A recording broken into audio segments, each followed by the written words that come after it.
A very warm welcome to the new episode of Ink and Insights. This is your host Sumit Sharma Samir. This is a Nepal-based podcast, and if you are interested listening to the global thought leaders and Nepali influences from around the world, please subscribe to my channel. I'm extremely pleased to welcome celebrated author Anand Neelakantan in my program today. Anand is an Indian author, columnist, screenwriter, and public speaker. He is known for writing mythological fiction and has authored 12 books in English and one in Malayalam. He was listed as one of the 100 top celebrities in India in 2015 and 2017 by Forbes India. His debut book, Asura Tale of the Vanquished, was featured in the list of 100 books by Indian authors to read in a lifetime by Amazon Books editors. Anand wrote the official prequel series of novels for the Bahubali film series, titled Bahubali Before the Beginning. It is a three-book series which acts as a prequel to the films. He has also written screenplays for popular Hindi television serials like Siya Ke Ram on Star TV, Mahabali Hanuman on Sony TV, Chakrabarti Ashok on Colors TV, Surfers on Netflix, Swaraj on DD National, and Taz Divided by Blood on G5. We'll talk about his recent work, many Ramayans, many lessons in today's program, a part of his interest in script writing and some of the other works. Anand, welcome to the Ink and Insights with Sumit Sharma Shamir. Thank you, Sumit. Thank you very much. It's a pleasure talking to you, and especially to all the listeners worldwide and specifically to Nepal. Thank you, Anand. Anand, what inspired you to write many Ramayans, many lessons? I have been working on Ramayan from almost for 13, 14 years now in both books, television, films, and all.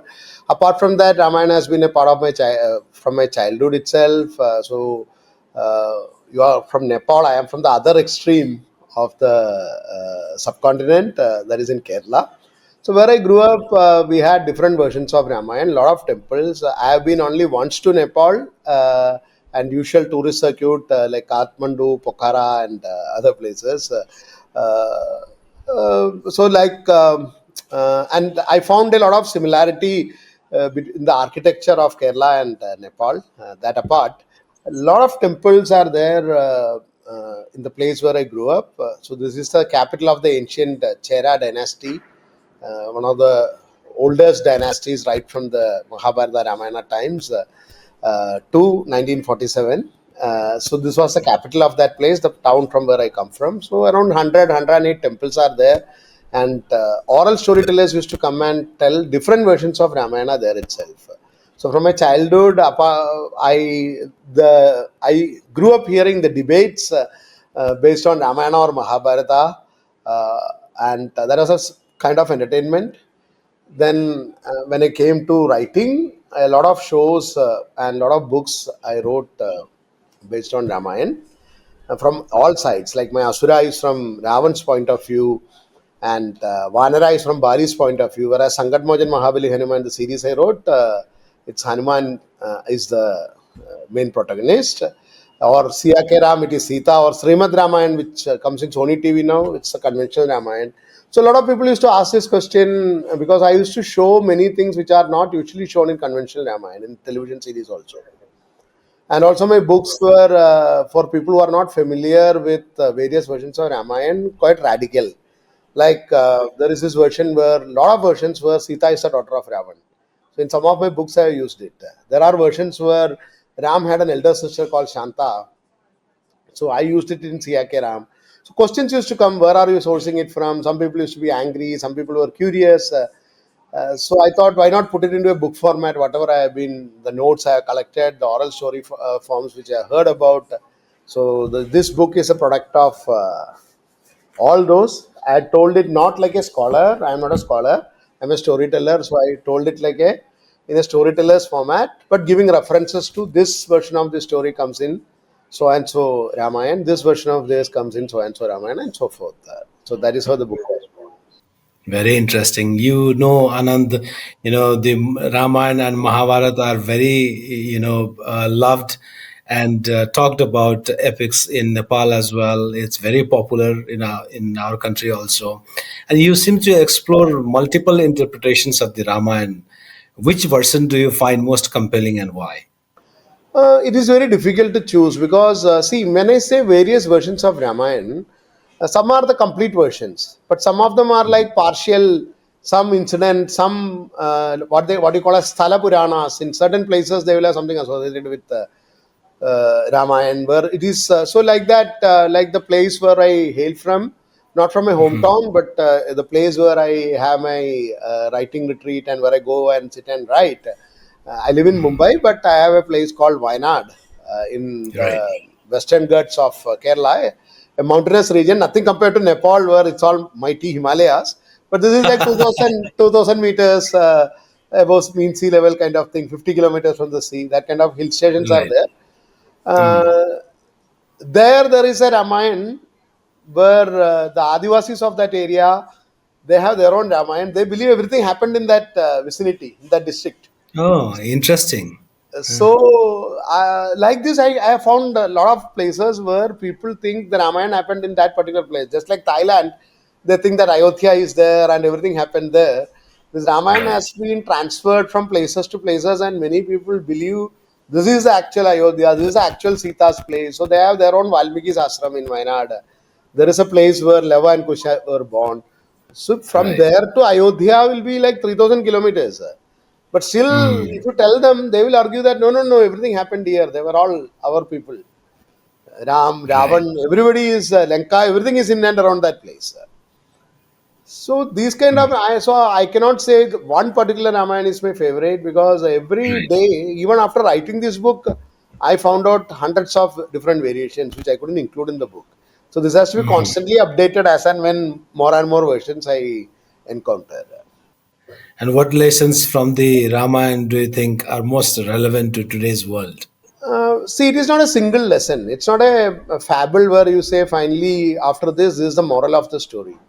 It is more of a debate, which it triggers a lot of debate. So I think the great poet, the sage Valmiki, and many other saints who came after him who had written and rewritten Ramayana, they had purposefully and deliberately put many things in it so that you will sit and debate and try to understand. So these are called Dharma Shastras for a reason. They are not commandments like the Abrahamic religions where they give a set of rules. God has given, you do it. You have to do it. You don't do it, you go to hell. You will be punished. If you do it, you will be rewarded. But the Hindu system is not like that. Here you will have to, even after Gita, Krishna says about to Arjuna, Krishna says that you will have to use your logic and intelligence. I have given you the deepest of secret. You have to use your logic and intelligence to understand it and act according to your conscience. So Right. all the books in the Hindu Dharma Shastras and Ramayana and Mahabharata especially, they have many incidents which may shock and which are put for shock value itself, so that you will pause Right. in these places and start debating about what is right and wrong, because we always believed there is nothing called absolute dharma, there is nothing called absolute good or absolute evil, and it has always been the concept of karma and karma bala. So that is why the Valmiki, for example, Valmiki could have easily written that Ram went to Bali, Bali and Sugriva in Kishkinda. Ram went there and he found Bali not to be so good person. So he fights Bali, kills Yeah. him in a straight fight, and that is it. The nobody would have questioned. No, Ram is considered as the avatar of Vishnu, so he could have gone and punished a person, and that would have been the end of it. Why this plot point was put even in the first Ramayana itself, that Ram has to hide behind a tree and shoot Vali. Of course, there are some Ramayana, some versions of Ramayana which I mentioned where Ram actually fights directly with Bali. And Okay. Bali or Vali, whichever way you call it, two ways you pronounce it, Vali or Bali. Sugriva's elder brother, the twin, elder twin, Ram kills him in direct flight. But in 99% of the Ramayana, Ram has to hide behind the tree and kill because Bali could take the half the strength. But if you really Yeah. think, what is half the strength of the infinite God? Half of infinity is man. What? It still remains the infinite, right? So that logic doesn't work actually. And Indians were good at mathematics. It's not that they didn't know about it. So it was purposefully put. It was Right. purposefully put that Ram had to take. It is a dharma sankat. Ram has to. So every plot point in Ramayana or Mahabharata, It's very simple. The plots are, they define a person with certain dharma. This is a dharma I follow, and then they throw a challenge to him, like Yudhishthir, who has always told the truth. What is his dharma sankat? To kill Drona, he'll have to tell a lie. He has to tell a lie. So this entire telling truth, entire life of telling the truth is just like a practice to tell the lie when it matters most. So Yeah. same way, Ram is given a dharma sankat there. No, Right. Ram has to take a decision whether I should directly fight with him or whether I had to hide behind a tree or not. He has to take a dharma sankat. So this is where the lessons come from. No, all of us see, Mm. if we, it's very, any idiot can choose between good and evil if they know what is good and evil. No, you will always choose the good. If you absolutely know Right. what is good and what is evil, 99%, 99.99% of the people will take what is good. True. Only some psychopaths may take the what is bad. But the problem is in real life, you don't know what is good and what is bad, what is the right action and what is not. So finally, you Exactly. have to take an action based on your conscience, fully knowing that you are going to face the consequences of it, whichever action you take, because what is good for you will not be good for the other. So Right. Ram takes this action, this karma, on himself, and does the karma spare him? It doesn't. In the next Janma, the same Bali comes as Jara and kills him Krishna. when he is as Krishna, completing the Yeah. circle. So to teach Mm. this, that every action, irrespective of, even if you are the avatar of Bhagavan, Vishnu, that there will be a consequences and nobody can escape uh, the cycle of karma, is why these Right. kind of points are put, and there could be other interpretations, but this is the interpretation which I often heard from the Yeah. conventional storytellers. And Yeah. the idea is to give multiple interpretation and try to understand it in your own way. Right. Right, right, and it's very logical as well, right? I mean, whatever you sow, so you reap. I mean, in terms of when you interpret things from the karma perspective, it's very logical, in fact. And do you believe that mythology should be adapted to modern sensibilities, or should it remain unchanged? It has always been adopted. What is modern? Today, contemporary time, we call it Mm, as modern. 50 years ago, the people living 50 years ago would have called that era true. modern.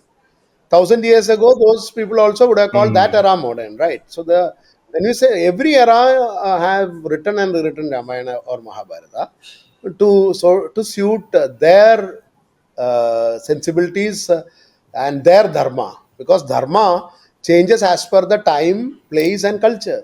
So what is dharma for you, and it changes from person to yeah. person also. You go out now, Sumitji, you go out now and kill a person, you will be arrested because that is Yeah. adharma, no? But you are a soldier, and tomorrow an enemy comes, you kill them, you will be True. rewarded. The action is same. You are killing someone else, and if you really think, the person you are killing as a soldier, you have no personal grudge. You might not have any personal grudge against him. You may Yeah. not even know him. It's a Mm, total stranger. He may be a yeah. person like you. In spite of that, the society hails you as if you have done the greatest dharmic thing. Whereas the person you are going to kill in a personal life, you really would have a grudge. You would have harmed some of your loved one, perhaps, and that's why you are taking an action. In spite of that, you are a Right. culprit. See the Right. irony of Right. it. So when you kill a stranger for no reason, it is called dharma if you are a soldier, because that is the dharma of the Mm, soldier. But for a real reason, personal reason, you are going to kill somebody, then you will be arrested, punished, and put inside the jail. But when you come to karma theory, what happens is both the actions will have its own mm, karma bala. You are not going to be rewarded just because you are a soldier and going to kill. That is why you killed it. That is why the Pandavas also face the mm. karma bala. They claim they fought for dharma, but they are not spared the karma bala of Exactly. it. Exactly. Yeah. So these they make you churn your thoughts by giving these examples in the Ramayana, and various Ramayanas came out trying to explain it depending on the society in which you are living. Like it keeps on changing, right, what is Exactly. wrong. 300 years back, if you are living and uh, you have a daughter. Imagine, I have a daughter, you have a daughter, I have a daughter, I do have a Mm, daughter. You are not married her at she's 25 years and she's not married, 21 years and she's not married at that era. People would have called you, you are not doing the right right. thing. you would have you are breaking the morality of the society and all those things. You would be under a lot of social pressure 300 years ago. Mm. Now today you try to do that. So that was at that time the morality they defined. It's all people who defining. No, the people defined that the girl has to be married before she reaches a Yeah. certain age, before she reaches the puberty. Otherwise, you are breaking the dharmic code. So many in Indian before the Hindu Act was passed. So much debate was done in the parliament based on Hmm. this advantage. They should be married. So they started from the agitation started in 1890s when they made it when the British government made it to 12 years of age, Right. and people were not ready to accept. How can a girl be not married up to Hmm. 12? Even how can you keep a girl not married till the age of 12? The morality will Exactly. collapse. The dharma will collapse. This kind of arguments people used to give. The point is this keeps on changing, and it is a society and ourselves who are going to define what is Hmm. dharma. Certain basic dharmas are there, so that is why they call certain dharmas are always remain eternal. Even that is questionable, and that also a lot of debates have happened, like ahimsa paramo dharma, like what Buddha Hmm. says, ahimsa paramo dharma. But and it comes in a lot of Upanishads also. But again, the question comes: is an absolute ahimsa Right. possible? When you are walking, you might be crushing a lot of. So these debates do keep happening in this kind of. When you are walking, you'll be crushing a lot of worms. You'll be crushing a lot of small creatures. When your body is fighting a lot of microbes, every moment you are doing Hmm. himsa. So then the qualifier comes. Ahimsa done without without your own knowledge is not Right. himsa. The qualifier we are adding it. But absolute act is what? Absolute act is you are always Yeah. doing himsa. Even a person like Buddha or Mahatma Gandhi, unintentionally would have done so much Hmm. himsa in life just to survive by killing the microbes and Yeah. herbs and the plants. Plants also have life. So constantly you are doing himsa, yet claiming that ahimsa is the Yeah. biggest dharma. So whatever is possible, only then the dharma. When you call ahimsa is a parama dharma, the dharma itself has a qualifier. It can be done only in certain circumstances, and always there will be an exception. Then it comes to that there is nothing called the Yeah. absolute good. So like that, logically they proceed the argument. Right. तिमीसँग अब धेरै time छैन है बिहे गर्नु छ भने गरिहाल नत्र घरबाट मलाई अन्तै बिहे गरिदिनु भर्खर 3 वर्ष भयो एमबीबीएस जोइन गरेको 5 वर्षको कोर्स हो के भो अचम्म छ एक्सक्युज मी सर मेरो 5 वर्षको कोर्स 3 वर्षमा सकाउन मिल्दैन Get out.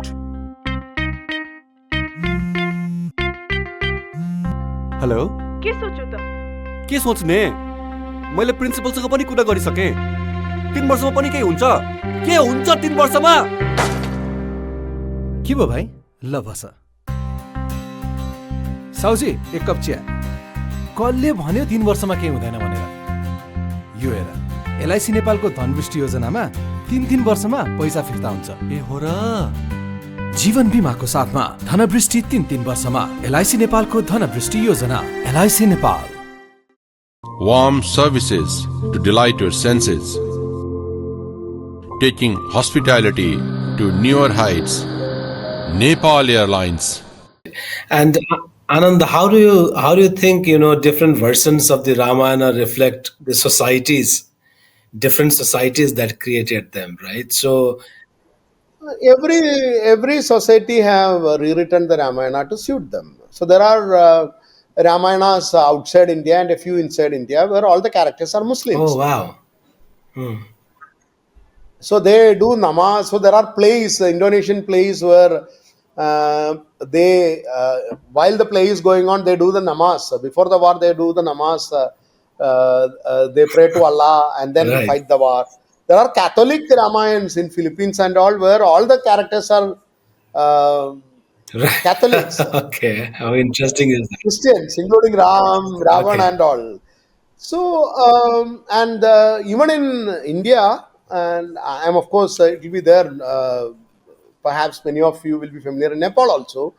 Shaktaya versions of Ramayana and Tantric versions of Hmm. Ramayans were Sita, this also multiple versions come. One is Ram is not able to kill Ravan and Sita has to kill Ravan. Right. Yeah. In some other versions, how it comes is Ram kills Ravan and he gets a lot of Oh, arrogance. okay. He said, I am able to kill Ravan because I am the avatar of Vishnu and I am able to do that. And when he says a Sahasramuga Ravan comes, a 1,000-headed Ravan comes, who is a brother or cousin, again different versions of Okay. Ravan. And he defeats Oh. everyone. He defeats Hanuman, he defeats Ram, Lakshman, everyone. And finally, they had to pray to Sita, who is Uh-huh. Shakti, who is Adivara Shakti. It's a Right. Shaktaya version. So she becomes a Devi. And here also multiple versions come. In one version, as soon as she becomes a Devi, because of her aura, because Right. of the light, all the 2,000 eyes of this 1,000-headed Ravan, it gets Oh. blinded. And then Ram kills him. That's one version. Another version is she fights, like how she fights Hmm. Mahishasur Yeah. as Durga. She fights and Kills. kills the Right. Sahasramuga Ravan. There are these Jain versions where Ram is a Jain and hence he believes in Ahimsa. So he refuses to kill Ravan. Right. And it is left on Lakshman to kill Ravan. And because of that action, Lakshman, because of he does Hmm. Himsa, Lakshman goes to Oh. hell. Right. And Ravan is predicted as the next Tirthankara. What is that? Tirtharanga, which? The Jains will have, like Mahavira was the last Tirthankara. So every Yuga they will have new Tirthankaras. The new enlightened person like Buddha in Oh, Jainism, oh, it's Tirthankara. Tirthankar. Oh, right, right, So Ravan will become the next right, Tirthankara is the right. uh, one version of Okay. Ramayana. So every society, every religion has adopted it in this cultural Hmm. space and made it their own. From tribals to various tribal cultures to oral cultures to Catholicism to Islam to Jainism to Buddhism. In Buddhism, there are versions where I put the references and all to that, where Ram and Lakshman and Sita are siblings, Yes, I have Dacharata heard about Jataka, it. Yeah. and not spouse, husband and wife, and they live in Kashi and not in Oh, Ayodhya. They are the right. kings of Kashi. And Anand, what was the most surprising discovery that you made while researching this book? Uh, one was some Ramayanas outside India. Hanuman is not a Brahmachari. He has multiple wives, Oh, okay. which was quite shocking for me. It is For very any shocking. practicing Hindu, it's like a shock. But we cannot. It is not a Hmm. Hindu Ramayan. But yes, there are versions, Thai versions where Hanuman has multiple wives. Wow. Uh, and Hanuman is like James Bond. He's like Krishna rather in that. So that was like quite Right. shocking. And the other versions which shocks many people, but not much to the South Indians, is Sita is the daughter of Ravana. Sita is the daughter of the Ravan. Ravana, that is why he kidnaps her. Ah, okay. That lot of Ramayans have in South India and East Asia. A lot of Ramayans have that plot Okay. point. So the reason why Ravan kidnaps Sita is that two multiple versions Mhm. come. One in some versions it is Ravan knows it is his daughter, still feels lust for her and kidnaps her, making him truly Right. evil. In some versions, he doesn't know she is daughter, falls in love with her and takes her, which redeems him a bit. In some versions, he knows it is his daughter, and he has nothing dishonorable against it. He wants to save her, and he doesn't want her to live with people who have mutilated his Right. sister. And he takes her. So that version also is which is totally sympathetic to Right. Ravan. And there is also the version where she is the daughter of Mandodari and Ravan, and a version in which a Kannada version in which when Ravan sneezed from her nose, Sita Oh, came. Uh, so that version also is there, and there is version where Ravan and Vedavati, Ravan forces herself on Vedavati, and in that Sita is born. That version is there. In some version, before Ravan could touch Vedavati, Vedavati curses Ravan that if anybody touches her, he Right. will. If you touch any woman without her consent, you will die. That version also Okay. is there. There is also the version where he and Vedavati fall in love, and in that Sita is born. That version also is there. So depending on which version you are following, the other people who are not familiar with that version, or people who consider certain version as holy, may get Right. angry also when you Absolutely. tell all these things. Absolutely. Yeah. So my attempt is not to make or offend anyone or to humiliate Right. anyone or anything. I'm just putting it across that there are so Hmm. many versions, and that is what makes it so True. beautiful. It is up to you to choose whatever is right for you, and that is a freedom which this religion has always Right. given. And Anand, are there any other untold or underexplored myths that you would love to write about? Now I am writing many. See, if Ramayana has so many versions, Mahabharata has much more versions It than is. this. It has. And Krishna, next one is many Krishnas, where the Krishna from being an Asura to Krishna's various versions, I am exploring. That is coming as an audio book in next year, January. I already Wow. finished it. Then after that, it will come as a book also. Similarly, I am doing for Devi Hmm. and Shiva. Apart from that, I'm doing some films, some shows are also coming, and other books are also in the Okay. pipeline. And you have also written for television. How does screenwriting differ from novel writing? Novel writing always you can go into the depth of it, and you can talk. You can give references. There is no Okay. context collapse. Like the same thing if I show in television, if a few of it I was bold enough to show, like Shanta, sister of Ram, which comes in Ramobhakhana of Mahabharata. Mahabharata has its own Ramayana. In that it comes, and the northern rendition, there are Valmiki Ramayana itself, there are three renditions in India, three recensions in India, which we have got. One is the northern, one is the eastern rendition, one is the northern rendition, one is the southern Right. recension. In the northern recension, there was a elder sister called Shanta for Ram. So I put all these things in some of the television series. But television has a lot of limitations. It is a much more popular medium. More people will see it. Like Siya Ke Ram, certain episodes were watched by 40 crore people. Srimad Ramayana, 25-30 crore people had watched. A book, if I get that kind of sales, I will be the largest selling I know. writer in the world. So book reach is Yeah. limited. Book reach is always limited, but books are for people who sit and think, who wants to explore, who are not easily offended, and so book caters to a different class of Right. people who wants to get into the depth of it. So I can bring more depth into it. Television is more of entertainment and some selling of Right. emotions And and more what is money. your writing process like when you work on mythological retellings? Basically, I rely on whatever I have been working on for so many years. So whatever familiarity I have with the various versions of the myth, various versions of the Puranas, and of course, I have a pretty good library, and I keep stocking my home, piling it Right. up with books. But I mostly rely a lot on oral storytellings, and every temple in uh, India and of course Nepal. I not, as I said, I traveled only once to Nepal, 10 days, but a lot of stories there also you get from all the temples, Sthala Puranas and other things True. associated with that. I use a lot of them in my books Right. and my Right. shows. And Anand, I mean, since you write different versions of Ramayana, you must be facing a lot of criticism as well. How do you handle it?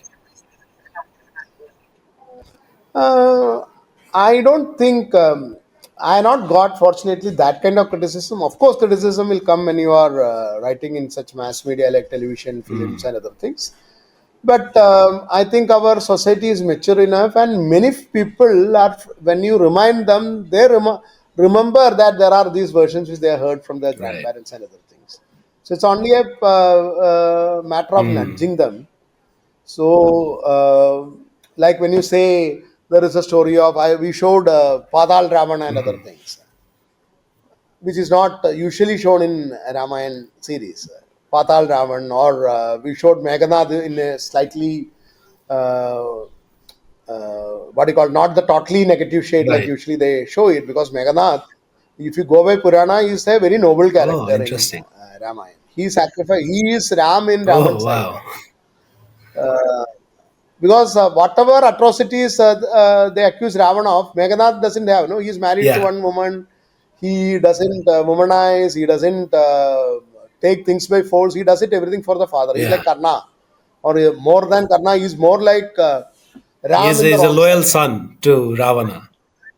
He's a loyal son. He Yeah. does his duty. Just like how Ram does the duty for the father. He does Yeah. everything for the father. So we try to show that like how he is in Valmiki Ramayana. So initially some people got offended when we showed the references and asked them to read again. They find yes, that is a more interesting way of looking at it. Instead of looking at like an Amar Chitra Kada, one-sided comic version, you try to bring depth to these Right. stories. So why Meghanad has been put there is to show that doing right is not enough. Following your dharma is not enough. You are allowed to know for who you are doing the following your Right. dharma. What is the value that you are You are a following? noble person, but you are following it for the wrong cause. You will have the karma bela for it. True. And do you understand that there's a lot of interest on these epics in Veda Purana and Mahabharata and Ramayana? What advice would you give to young writers interested in exploring mythology in their storytelling? I will suggest them to read a lot of versions, and especially read all the Purans. Why I am telling is you will find a lot of contradictions in our Yeah. Purans. You take Saiva Puran and suddenly you go to Vaishnava Purans, you find the entire thing is reversed. Shaktayas, the entire thing will be reversed. But that is half the fun Yeah. of it. You find a lot of contradictions, and in that contradiction lies a lot of stories. How to explore, and there is a reason why it is there. No, so because every food need not be sound tasty True. to everyone. So it's like a huge Indian thali. You choose what you want. You have a lot of options there. Lot of options. It is not a McDonald's burger where you get only a slight different versions of Right. same burger. Right. It's like proper Indian sadhya, what you call, not even thali. Sadhya in South is like 108 Right. dishes given in a plantain leaf. So that is what our there is no True. uniformity, which is a great thing. There could be unity in the diversity. There is no uniformity True. in the diversity. Exactly. So that is what it makes so interesting that Shiva can be worshipped as Shvetakala Bhairava, like how it's done in Right. Nepal with the rice arak and bali. Shiva can be worshipped as a sattvic also, like how it is done in some parts of the some big temples in the south. In south also you have got the same Kalabairava concept. It's not that Right. it's not there. But many of the Brahminical temples worship Shiva in a different way, in a very True. sattvic format. The same God, same concept, different paths of approaching it. It's like different rivers going to the same sea. Absolutely, absolutely. On that note, Anand, I really like to thank you so much for your time. We did had a wonderful conversation, and thank you once again for your time. Thank you so much.